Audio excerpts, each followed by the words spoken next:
Alright guys, welcome back to another episode of the League Express podcast. My name's Jake Kearnan, and joining me as always is the editor of League Express, Martyn Sadler. And Martyn, again, we've got a pretty special guest on today. We certainly have. Welcome Clint Goodchild, the chairman of York Knights and the York Rugby League Club as a whole, because it's not just the Knights, it's the Valkyrie as well. This is an incredibly ambitious club, I think it's fair to say, Clint. And it's a real great pleasure to have you on. Hopefully we'll have a really interesting discussion about your background, how you came to be involved in the York Club, and what your hopes are for the future of the club as not just this season, but in the forthcoming years. It's great to be here, gentlemen. Thanks for having me on, and thanks for making the journey over to York. It's a bit of a foggy one out, but we'll make the most of it. Very busy roads actually getting into York, I must say, Clint. I always underestimate how long it'll take to get here. Popular place, mate. Everyone wants to be here. I guess most importantly, though, a fellow Aussie. Yes. You're outnumbered today, Martyn, you said before. Yeah, we could be sitting in Toowoomba, couldn't we? Yeah, it's a foggy place too. Yeah. Well, let's take it back to your early days, mate. Obviously, an Aussie, grew up in Western Queensland. You're quite proud of it. I guess take us back to those early days, mate. Where did you grow up? Yeah, I went to primary school in a little town called Mungalala, and Mum and Dad had a cattle station that was about 40 minutes drive along the Warrego Highway. Basically between Charleville and Roma as two kind of key indicators, and a lot of rugby league history in those places. We were trying to grow sheep, that didn't work. We were trying to grow cattle, that didn't work. So we basically just battled our way through, and I was lucky enough at a young age to get off to boarding school in Toowoomba, and spent some formative years there. Yeah. What age were you, when you went to boarding school? Was that high school? It was, I was 14. Yep. I was 14, and I loved it. One of the kind of strongest memories I have was just where I grew up in the bush. You really didn't have green grass. You didn't have any grass. It was kind of, rummaging around in the dirt pretty much. And then going to boarding school, I just couldn't believe how green everything was, like running out there barefoot. I couldn't wait to get tackled on the soft grass. It was lovely. Did you play rugby league or rugby union? And again, there's rugby league is pretty much the sport in Western Queensland. So there's a sparse population, let's say. So it's often hard to get enough people together to play anything. So there was a lot of driving to be able to play in teams. Mitchell was the nearest club. That was about an hour and a half away. The Mitchell Magpies, a proud club in the community there as well. And mate, played mostly in boarding school. That's where the opportunities really came to play multi-sports. So played a lot of cricket, a lot of basketball, a lot of footy. Pretty much anything that they'd throw me into, I'd have a go at. What was your best sport? Oh, as a player, I was probably a better volleyballer than anything, but cricket was the one. Well, you've got the height for it, haven't you? You're quite a tall guy. Yeah. I quite enjoyed it, but there wasn't a huge opportunities for volleyball post school. So basketball and cricket got me over the Pacific Ocean. So I got to experience some life in America at a young age with basketball, and then I was no good at that. So then got to come over here and play a bit of cricket in my 20s. Yeah, nice, mate. And I guess when you did make that move to boarding school, was it sort of like, look at all these people? Was it overawing for you to go from a quite small country town to funny, the big smoke of Toowoomba? I have an awful sense of direction in general. I remember the first day of boarding school. So Mungalala, I think the most kids the whole school ever had from grade 1 to grade 7 was 12. As a total school population across 7 grades. Then I went to Concordia College, and I'd never seen so many people, and I couldn't find the classroom on my first day, and so, I'll tell this story as best I can without getting in trouble. Yeah. So I basically abandoned my mission of trying to find the first classroom and just focused on finding the room for the second. I got there and I sat outside, thinking I'm going to be expelled my first day of school. And I get in there and it was math, and I think the teacher's name was Miss Grundon or something like that. And, all new kids, write your name in big block letters across the front of a piece of paper and put it on the front of the desk. So, I write my name in big block letters. My name's Clint, obviously. And if anyone's ever seen, any of those viral videos, if you don't leave a big gap between the letters with Clint, it can get you in trouble. And I got in trouble that day. So I didn't get to class on the first session.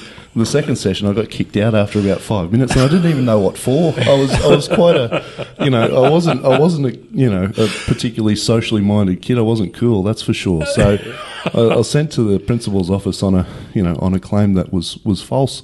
But it gave me some street cred, so the other kids thought it was funny. Yeah, bet. Yeah. Oh, that's awesome. And then, so did you do any studies in the US when you went over there, mate? Studies was probably a stretch, mate. Yeah. I went on a university exchange, Northern California, a place called Chico. Yeah.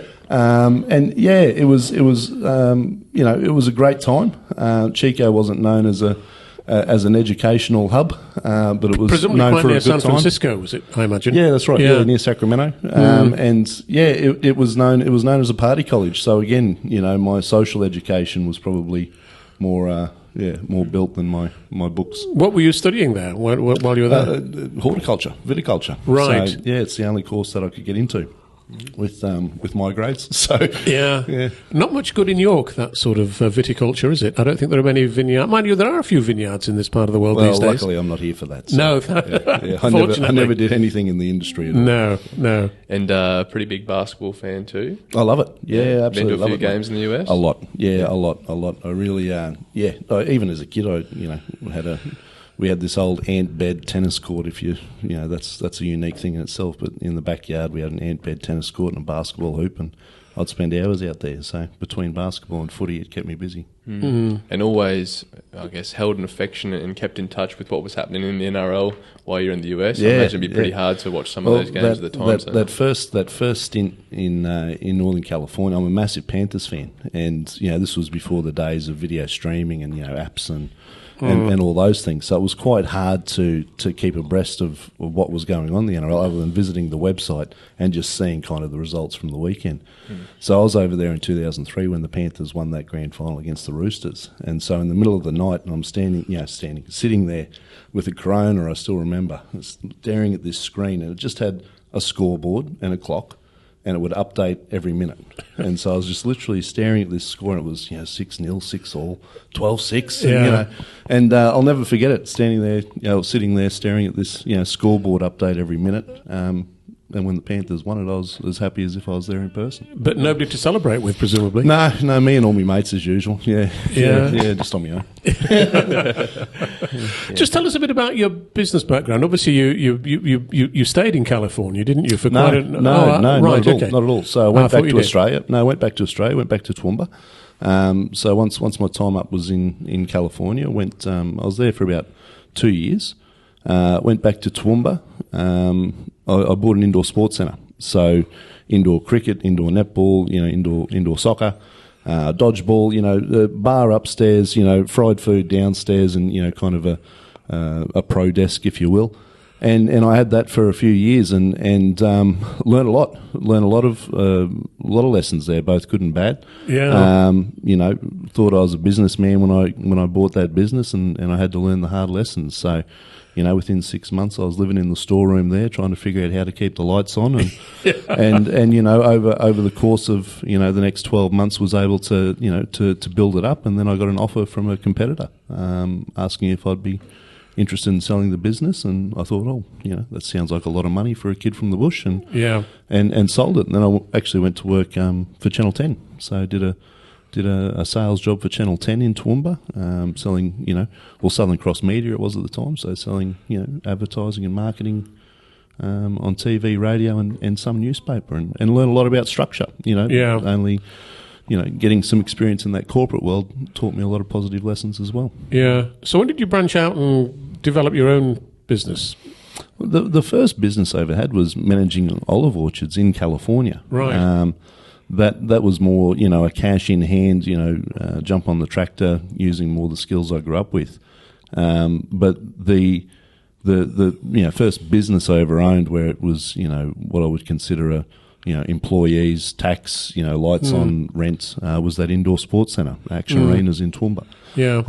After Channel 10, that's when I branched out and really started to manage my own clients. So I had steel chainsaws, Subway sandwiches, and Mazda locally, and they were my three big accounts, and I managed them when I broke away and started doing consulting really, with a focus on hopefully making a go of my cricket career at the time, and having that flexibility allowed me to come over here and play. Yeah, who did you play for? North London. Yeah, North London. Yeah. In the what Middlesex, sort of is that? Middlesex League. Yeah, right. Yeah, Middlesex League. We're a bit of a yo-yo. So club. were you a professional player? Semi-pro. Semi-pro. Yeah, semi-pro. So every club kind of has that. Has that international spot. Yes. There were guys who came over from Australia that were a lot better than me, I can tell you. Yeah. But I don't know if any of them enjoyed themselves as much as I did. I loved it. I loved it. Best time of my life. Yeah. How old were you when you made that move? Oh, mid-20s. Mid-20s, yeah. I'd say, 20, 25, 26 I first came over. Were you a batsman or a I bowler? was a slogging all-rounder. So, Right. I scored a lot more runs over here than I did in Australia because they're small fields. And if you're a slogger with a bit of leverage, you can get away with a few fat knocks. Yeah. Yeah, brilliant. Yeah. So what followed that? So did you stay in London for a few years, mate? I went back and forth to between Australia and the UK for a while. But I met a girl from the US, and that's what took me back there. So ended up, falling in love and getting married and going through the full the full spectrum of it. Got divorced after a couple of years, but stuck around in the US until I moved here. Mm. And did you sort of start a new company in the US, or what was your next career move then? Again, took the skills that I had. And you look for any sort of work really, and found an opportunity to invest and get involved in the hospitality game. So started getting involved with bars and restaurants, particularly in Florida. Did a few turnarounds there and sold those off, and then I actually really got hands on with the cricket and rugby club in Sarasota. So at the time it was just cricket. Been there since the 90s, which I thought was a stroke of luck. There's not too many cricket clubs over in the US of that nature. This one had its own clubhouse. It was privately owned. We were able to buy the block next door, build a rugby field, get another clubhouse there, and now it's one of the only places in the US where you've got cricket and rugby at the same location. Wow. Yeah, Sarasota, is that in Florida? Yep. Yeah, right, okay. Yep, yeah, just south of Tampa. Yeah.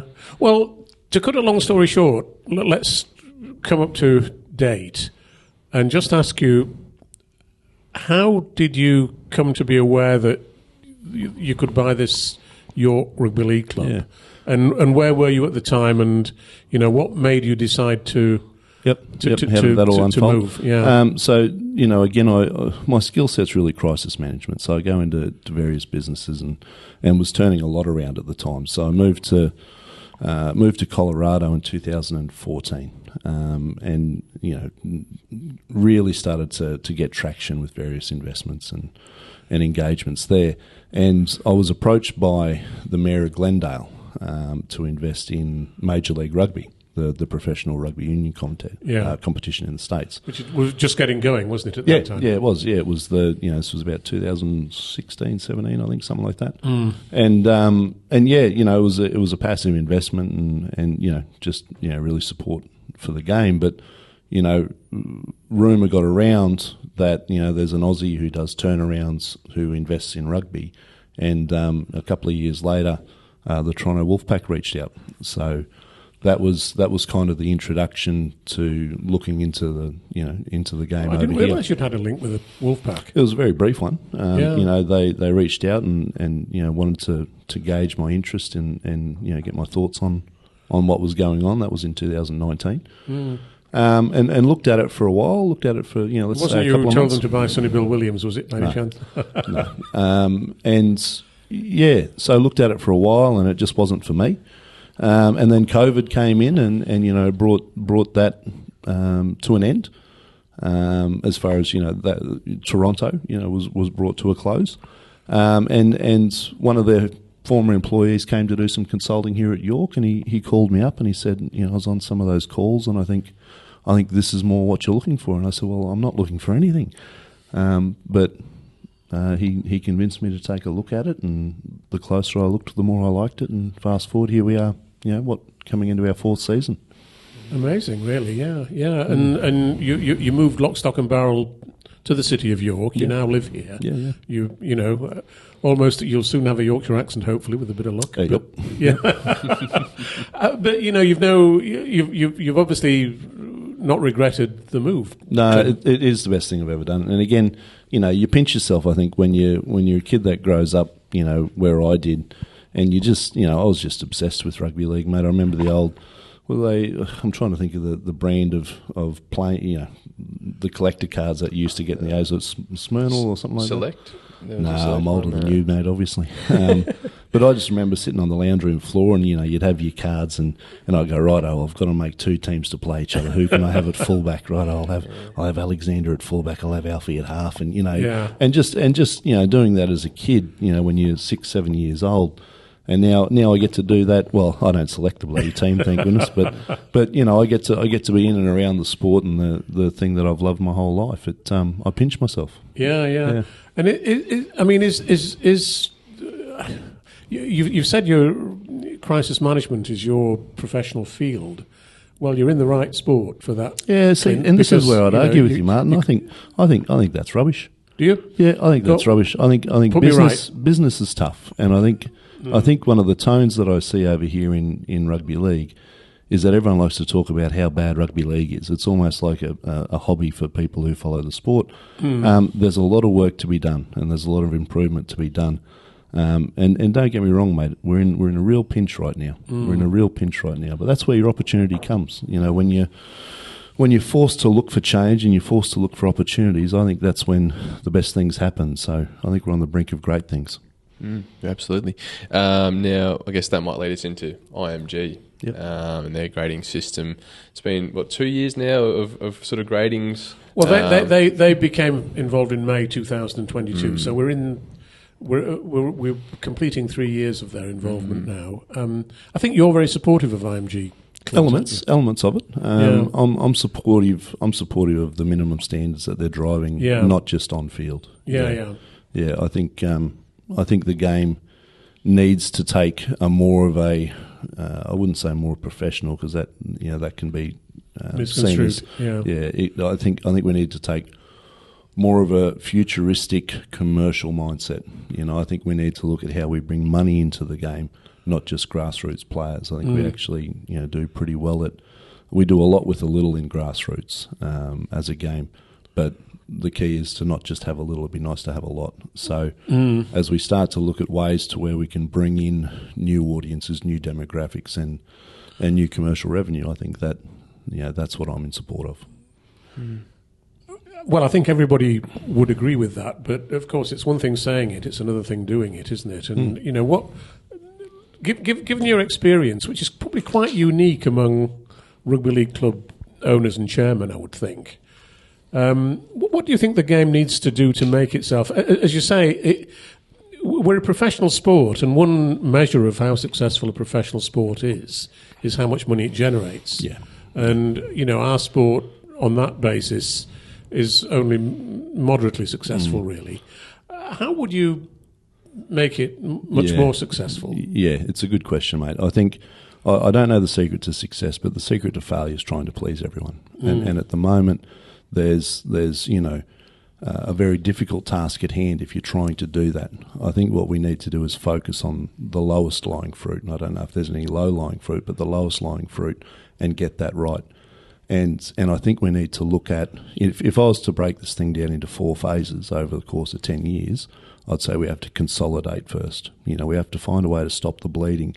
And that might be a very painful process. Again, growing up on the farm, we had droughts, and a lot of droughts. It felt like we were in constant drought. Every so often you'd get a rainfall, you'd have a good season, and you think you've solved all the world's problems. But the reality is you couldn't grow grass on the farm without rain. Cows need grass, cows die. So what we had to do during those periods is you have to go and pick out the ones that are going to be successful, look after those first, get those right, get those successful to generate cash for the rest, which meant you had to go knock others on the head. So I know I'm talking, the what I would do is you have to change the promotion relegation. That I'm not saying promotion relegation can't work. It just can't work with the money in the game at the moment. No. When you have a drop off from let's say 1.3 in distribution to 100K. It's suicide. There's no chance. No, suicide there's for a no relegated chance. club. And not to say that we can't go back to promotion relegation during a good period, but it has to be at least 3/4 of what you're getting in the top tier for it to be a sustainable model. And I think that until you really look at the business plan and the structure of the sport, the rest is almost a waste of time. So IMG coming in and setting that grading up, I think almost forces the hand of that. I probably would have been a little bit more aggressive and just gone, look, this is what it needs to be, bang, bang, bang. But, there's nothing saying that I'm right either. No. I just think that the business model, although it would go against what the fans want, might be what the sport needs. Absolutely, yeah. I remember you were quite vocal surrounding the grading system, the fact that it didn't take into account how well the women's team were doing. Valkyrie, obviously you've got a very successful program here. Do you wish they took that into consideration a little bit more? Oh, I do, because it would benefit me, wouldn't it? But it's one of those things where, again, I see the women's game as one of our big growth areas. I think that having both teams semi-professional and driving that brand of the Valkyrie and the work we do in the community with the women's game, what we've seen increase in grassroots with girls coming into the community clubs and playing the game on the back of that locally, I think that it's generated a larger audience for us. You look at our season ticket sales, well, the numbers tell me that there are a lot more women coming to the games, and I mean club games, not just Valkyrie or Knights, I mean all of them. And to me, you look at the game in Australia, it really started to get itself together and commercialise itself during John Quayle's era. And if you remember that famous Tina Turner campaign, yes, it was all, and he nearly lost his job when they tried to pull that campaign. Remember? Yeah. They tried to fire him and cancel that before it launched. It was only the greatest thing the game's ever seen. So thanks Quayle for doing that. Yeah. The reality is it brought women to the game, and it started to become a friendlier atmosphere at the games, more family orientated. It's a lesson as old as time, but I don't know if we have really embraced it to its nth degree. I think we encourage the women's game. I think we're supportive of the women's game. I don't know if we've embraced it. That's really an interesting point to make, because of course there are probably 4 rugby league clubs that really have invested strongly in the women's game. Obviously yourself, St Helens, Leeds and Wigan, I think. And, it's those 4 that are leading the field in the women's game. And interestingly enough, you're the only club that's actually given its women's team a distinct identity. The other 3 of those teams are all playing under the banner of, the Rhinos or the Warriors or Saints. But, you went out of your way to call your team the Valkyrie, which is a great name. And just tell us what was in your mind when you did that. I didn't see it as a complicated thing, to be honest with you. If I was I was going to say if I was a bloke, I am a bloke. If I was lucky enough to be playing on a men's team, I don't think I'd like to play for a team called the Dames. Yeah. I don't think I would. I don't think I would identify with the badge. I think, if it was called the Queens or the Dames or something like that. I'm not saying there's anything wrong with that. Maybe I'm just a little bit, off point with this. But for me, it should go the same the other way. Yeah. If I don't ask the guys to play as the princesses, I don't think I should ask the girls to play as the princes. So we've got we've got the Knights and the Valkyrie, and it's one thing to name a team; it's another thing for that badge to have meaning. And I think we can say, after being the first to win back-to-back Super Leagues, that the girls have done that. They've given that badge a real sense of pride and belonging. And when you talk about the Valkyrie, you're not confused what we're talking about, are you? You know exactly what we're talking Precisely, about. Yeah. I think the Cowboys did the same thing with their women's team, didn't they? Because obviously they don't want to call their female team the Cowboys, or Cowgirls might be a bit more derogatory, you might say. So I think they call them the Gold Stars or the Golden Stars. Oh, do they? I didn't know that. So, No, I didn't know that either. Yeah. I'll have to fact check that. I know that that's what they were called prior to, in the NRLW. So we'll fact check that. Yeah. But yes, so I guess with all that being said, mate, this year, what's the outlook looking like, and what's your goals for this season? Again, we've probably got a slightly different approach on the men's side to a lot of clubs. I've taken a real youth policy. The squad's deeper, I think, than it's been in my time here, and excuse me. To this stage, it's also fitter. We have more players available than we've had, in pre-season previous years, which is nice. Knock on wood. But the outlook for us is that I'm trying to build a squad that can stay together for 5 to 6 years, and that means really investing in youth. That means trying to find people that you can see, making sure that the majority of the squad have their best rugby ahead of them, not behind them. And there's going to be growing pains with that. That's what comes with having a youthful squad. So we anticipate that there will be some ups and downs and some points in the year where we maybe don't quite get it right because of youthful exuberance. But we're really trying to play the long game to build a squad that we can take up to Super League without having to reinvent.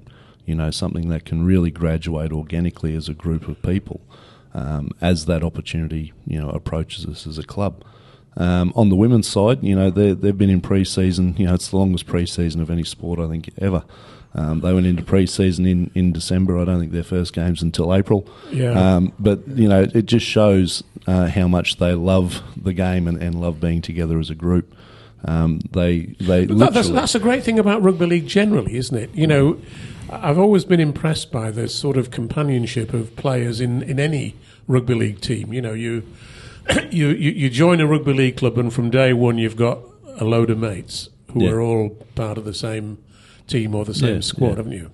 Yeah, well, you go out there and you bleed together, you train together, you get to know each other. When things go on in your personal life that are challenging, you tackle those together as well. And I think if you have those sort of people around you for periods of time, we had our Hall of Fame event on Friday night.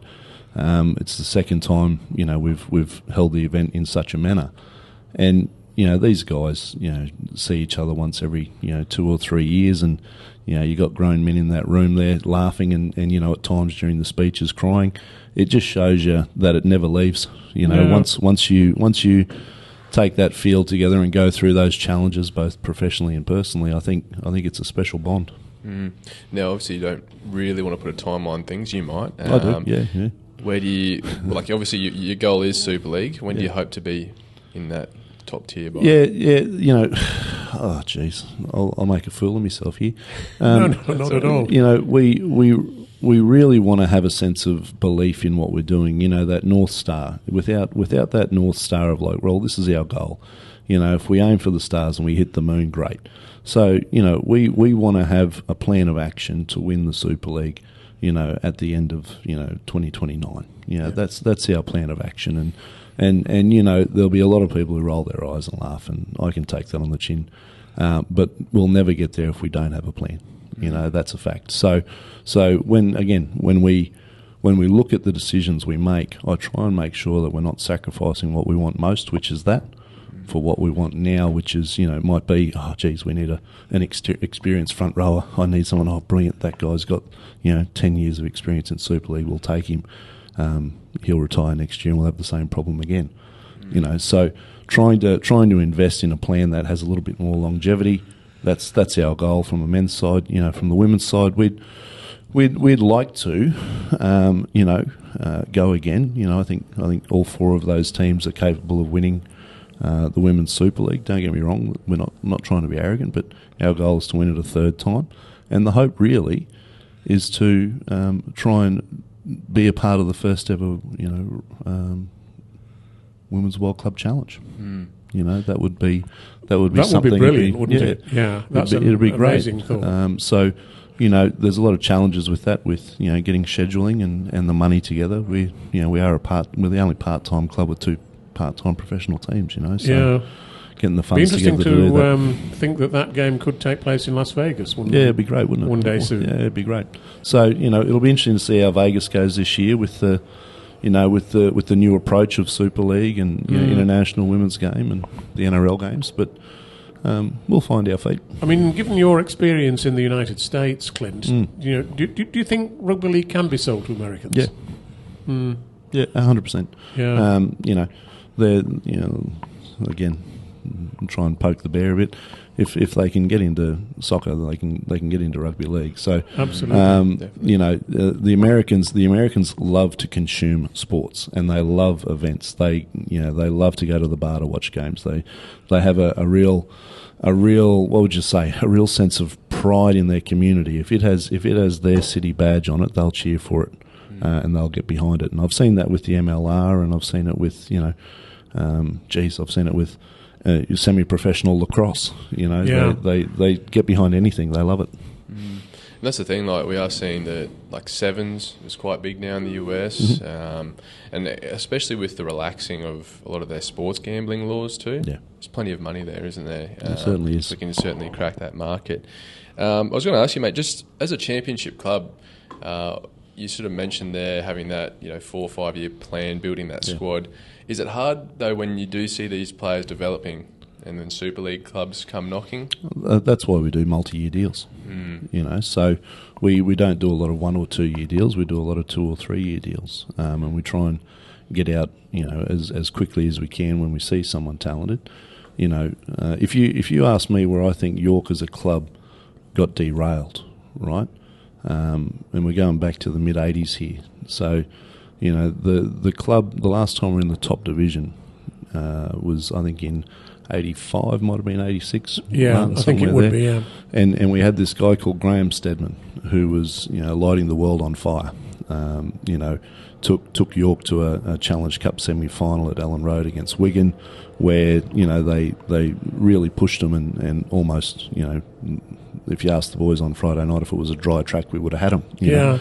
And, that next year there was a world record transfer fee for Graham Stedman to go from York to Featherstone. At the time, Featherstone were the bottom of the league, York were mid-table. The last game of that year, Featherstone stayed up on a result and York went down on a result, and we've never been back up. So when you talk about sacrificing what you want most for what you want now, at the time they had a superstar in Graham Stedman. They had a team that they could have built around to really push further up, but they had financial challenges. They had financial challenges. So instead of trying to grind their way through those challenges, they took the easy money and sold Stedman. And then short-term thinking never produces long-term results, does it? Yeah, exactly. Exactly. So, my hope is that we don't get into that frame of mind where, yes, we're developing talent and, yes, Super League clubs do come knocking. That's not a part of the plan. The plan isn't to get rich doing this. The plan is to be the best at it. There's a difference. Absolutely. Yeah, definitely. Now, there's over the last 12 months or so, there's been a lot of talk about rugby league in London. Obviously, we saw the Broncos in Super League last season. They're now down in the Championship. Do you think it's a mistake to see them going down to the Championship? Obviously, you'd like to see York in Super League, but do you think there's an appetite for league in London? Again, to me, it goes back to, I never got to the other three, but the sport as a whole needs to have a plan for these expansion areas. And although London has a history of being in Super League, I do think it would be a difficult argument to say that they are ready for Super League, because even though on field they are very competitive, and I think the professional job that the coaching staff did there last year was actually quite impressive. The reality is that it's not a maximised club commercially. No. And I don't think that there has been, what would you say, a saturation in the community, at a grass level or in an active way, making themselves, deeply rooted in these areas, whether it be Wimbledon or wherever they choose to call home in the city. I don't think it's a bad thing, and looking at Hull KR as an example, I don't think it's a bad thing to come down, reevaluate, consolidate, build the plan, and then go up the right way. You know, I think they were surprised when they went up. You know, they almost won 2 games as massive underdogs to get there. You know, and I say good on them. You know, that's the excitement of the game. But I don't think that they were planned from a business perspective to be in Super League. And that turnaround time is nothing. You know, as we were walking up here, you know, I said there's no off-season for non-players. No. And so, you know, to try and make that jump and to try and recruit, you just, you know, you're taking a bottom Super League team and changing jerseys most of the time, expecting a different result. Yeah, and then, of course, when they knew with the grading system that they would only spend one season in Super League, that makes it so difficult, doesn't it? Yeah, it does. And I think you've got to admire what they did, actually, because they were entertaining to watch most of the time. Yeah. And, you know, in hindsight, had the grading been in 1 year earlier, they wouldn't have gone up. No. They probably would have had a chance to take that win, to consolidate, to you know, get some more roots into that area instead of throwing cash at, well, we need to be competitive as best we can. Yeah. I don't know. It's a tough one, but to me, you know, the change has been made now. You know, Wakefield deservedly are up there, and they're probably most prepared to be in Super League at the moment. It's what the next step is. You know, how do we get into these other areas? Do you think you can get into Super League via the grading system at a club like York? Yep. Are you confident that your score? I mean, interestingly enough, this season just gone, you were in the top 16 in terms of grading, and you're in the top 16 in terms of league position. I mean, if Super League, which I'd love to see Super League going to 16 clubs, and if it did, you'd be in it, wouldn't you? There's no doubt about it. Well, we're the highest ranked club that hasn't had a stint in the last 3 years in Super League. Yeah. And that's you know, what would I say? I don't think we can get to a grade A without being in Super League. No. I don't think we can get to 15 points.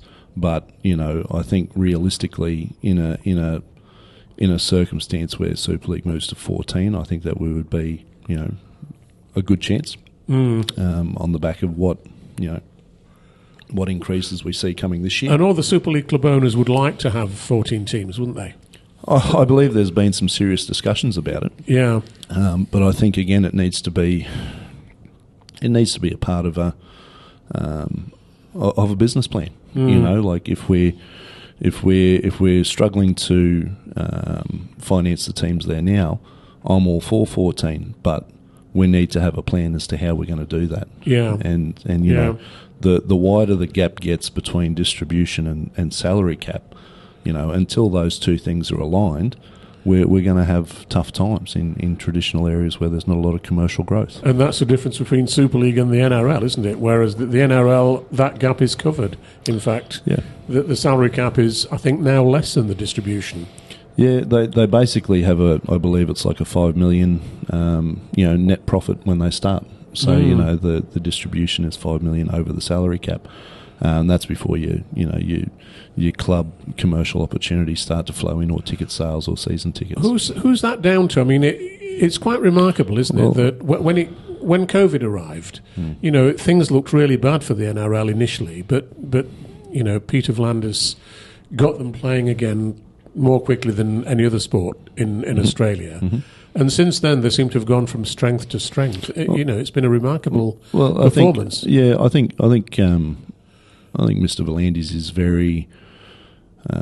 very sure in what he's doing. You know, if you look at the success that he's had in the horse racing industry in Australia, you know, what I like about him is that he understands that what has always been doesn't necessarily always remain. And, you know, I like that aggression. You know, he's now the head of the number one sport in Australia.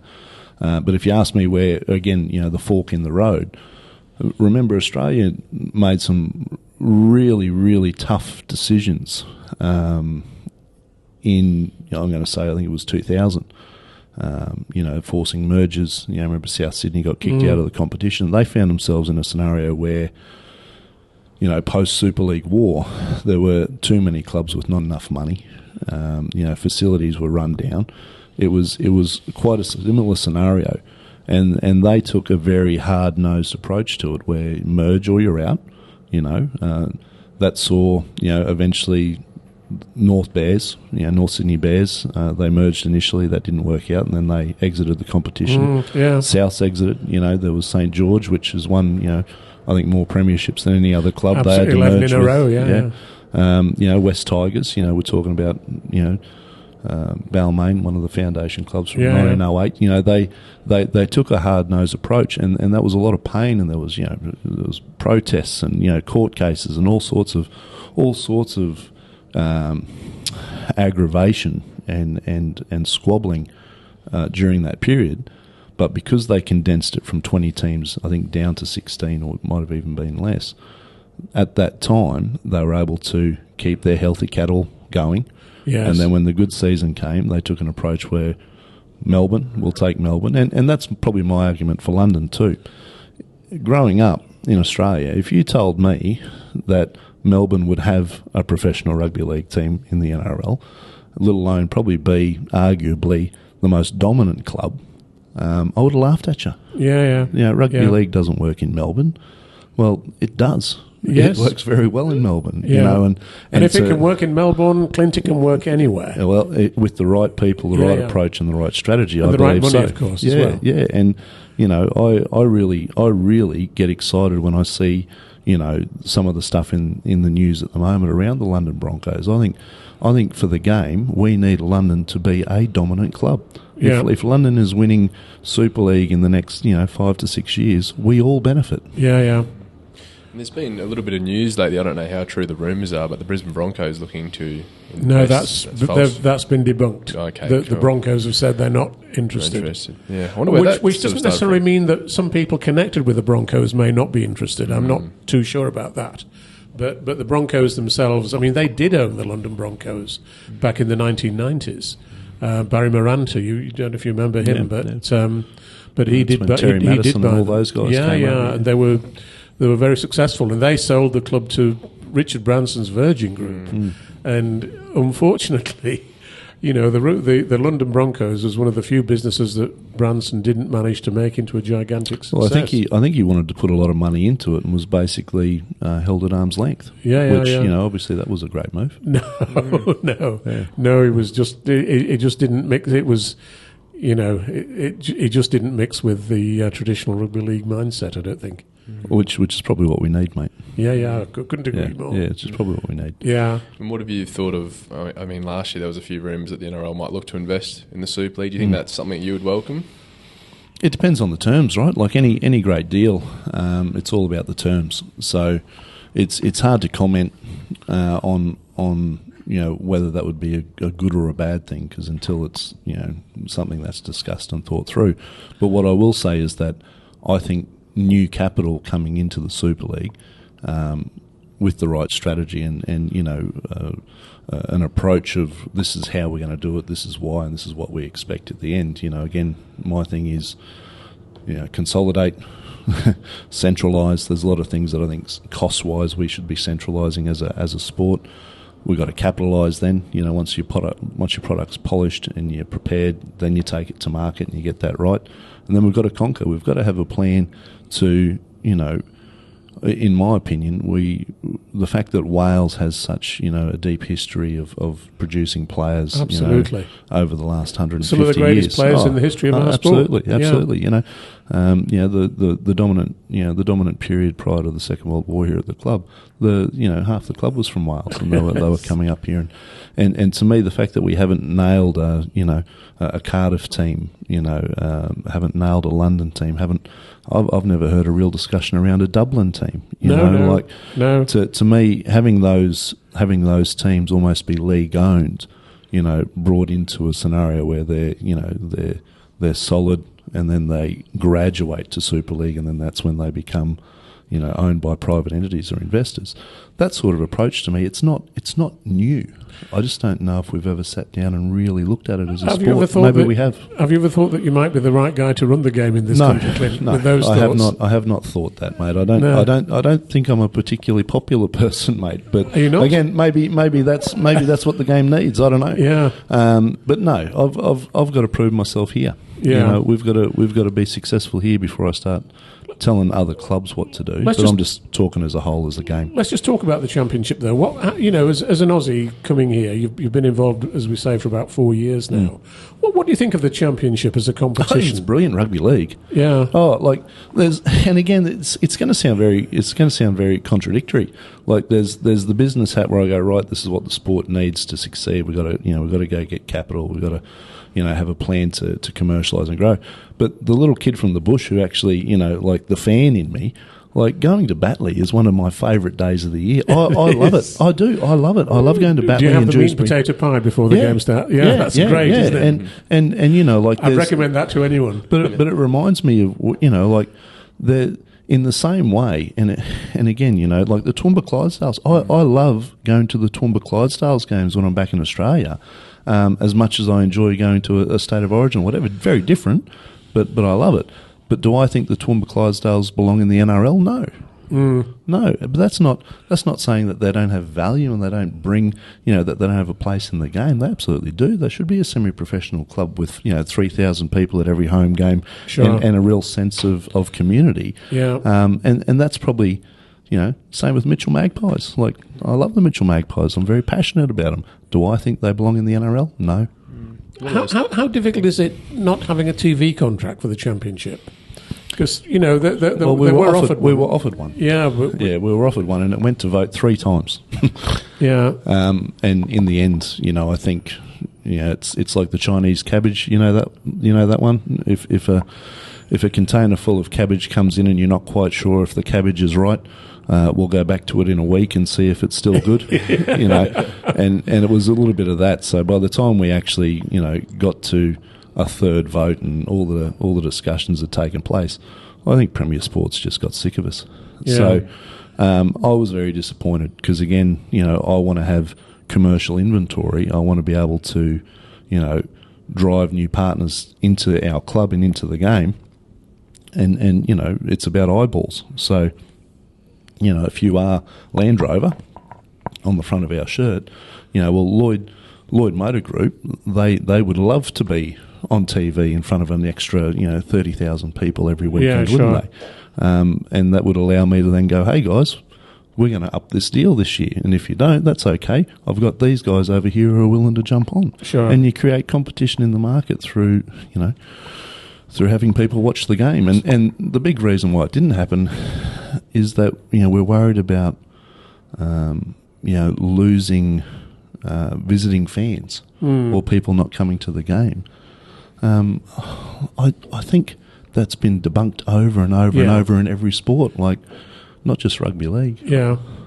Well, you look at the Premier League, every game's on TV. It's followed virtually every game, and they sell out. Well, to me as a kid, seeing rugby league on a TV, even though those games were happening, 14 hours away, I dreamt of going to Penrith Park.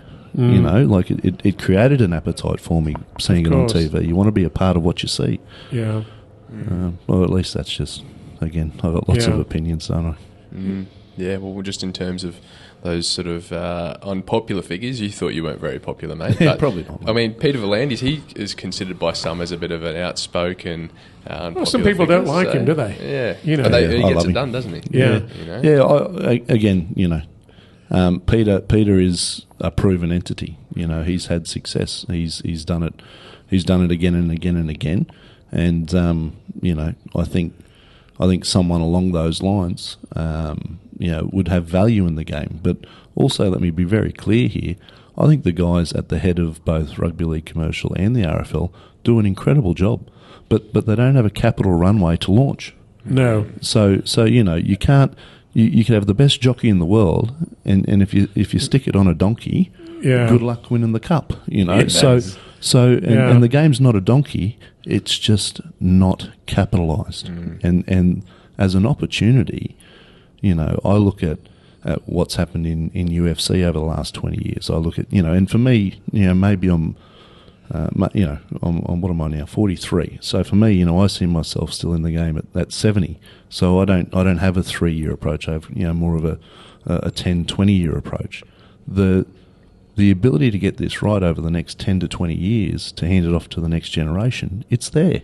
Like this isn't new territory. I just think we need to get our eyes up a little bit and have a little bit longer view on what we're trying to do. Yeah. We don't have to get it right tomorrow. We just It's have very to get it difficult, right. though, isn't it, to persuade club owners and club officials to think long term, because sport is a very cruel game, really, in the sense that if you don't have immediate success, you tend to get booed by the fans, and everybody wants success this season. Yeah, and I think again, sports, but we're in the business of sports, and the key word there is business.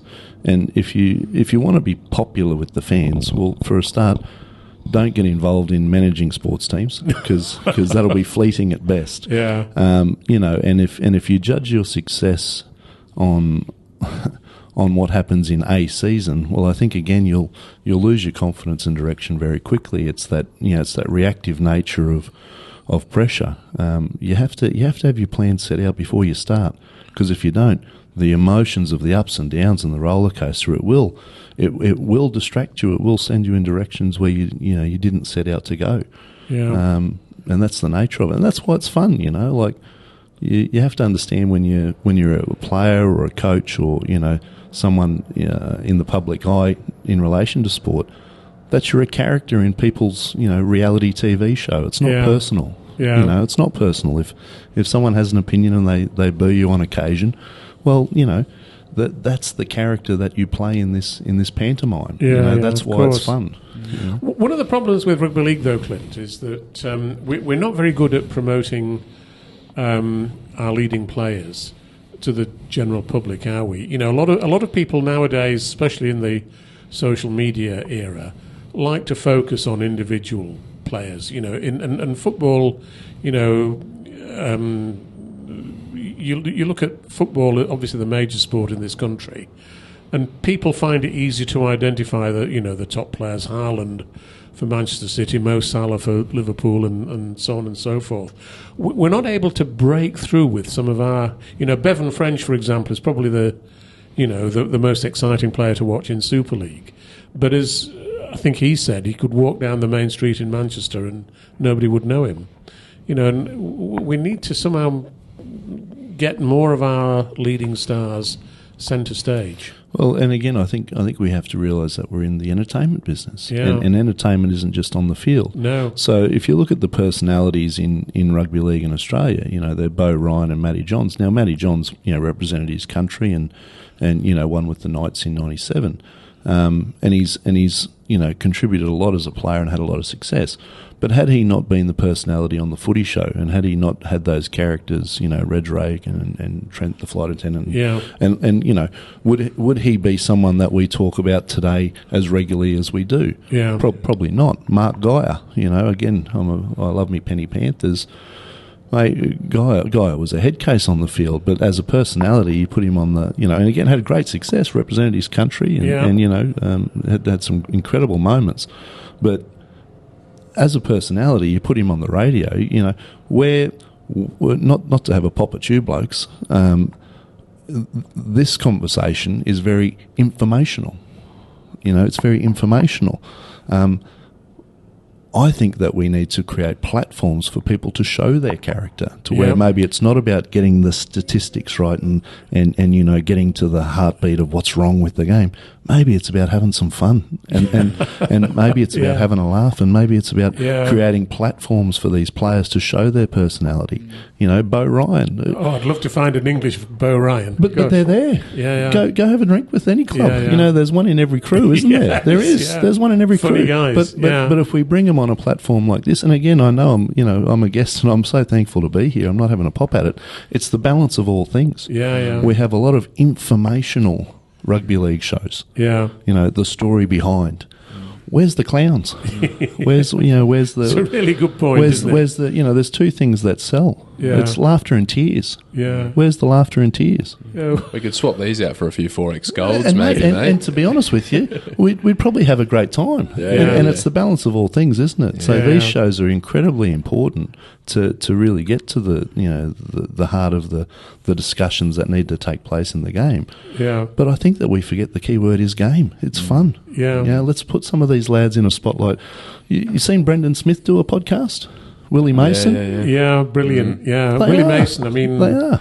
Fascinating guy, wasn't he, as a Brilliant, player? brilliant. But it's entertainment. Yeah. And you can't, you can't look away. Yeah. Like, what's he going to say next? No, don't do that. Yeah. Do it again. Yeah. And next thing you know, here's a sponsor. Yeah, of course. It's, I don't know.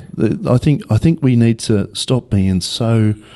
the So serious about it. Yeah, the game's broken, the game's broken, and go, geez, it's good fun, isn't it? Yeah. Geez, it's good fun. Did you see that game on the weekend? Brilliant. What'd you think? Oh, it's great. Had too many. It was And brilliant. to be blunt, it's always been, it's a game that's never been over-endowed with money, rugby league, in this country at least.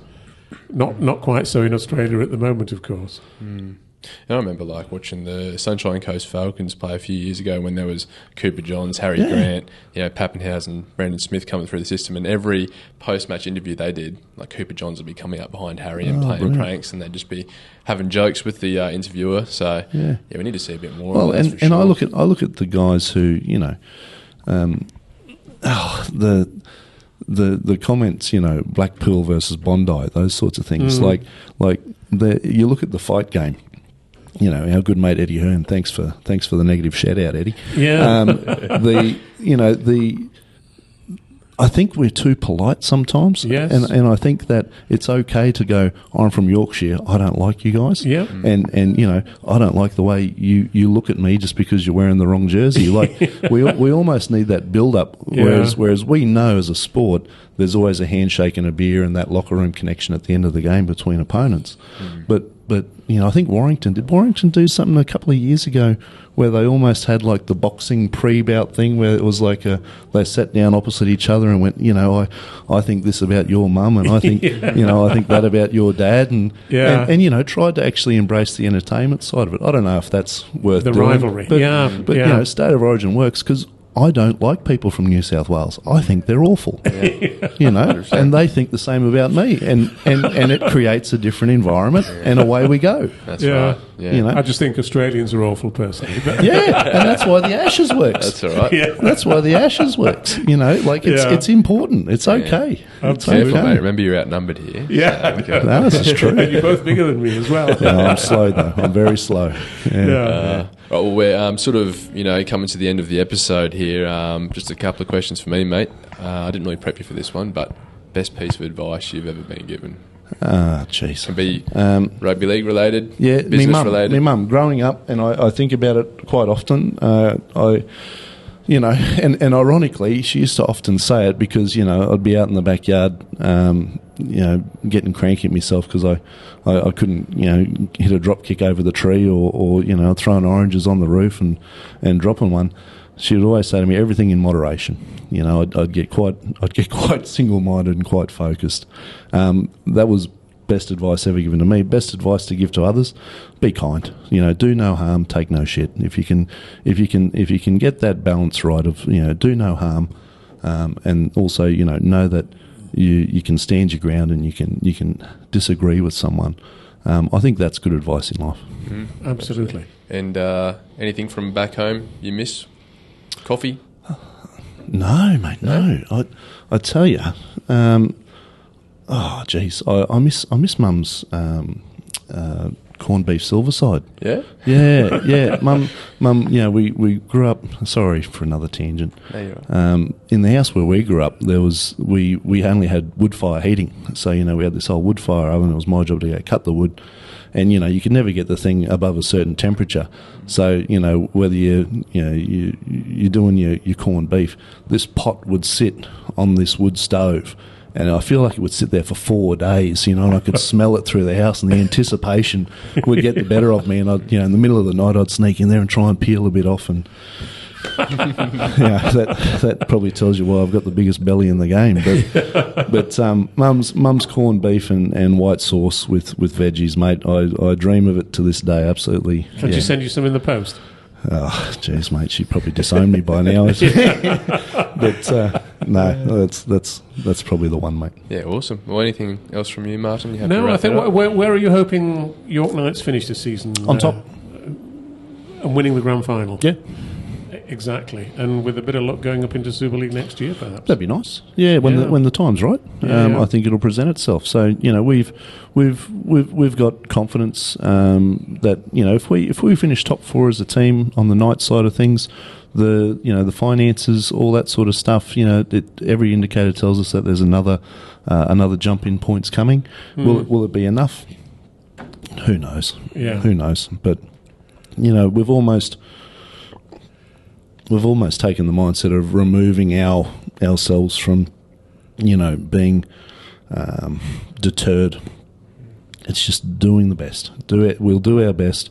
We'll focus on making the incremental increases that we can, both on and off the field.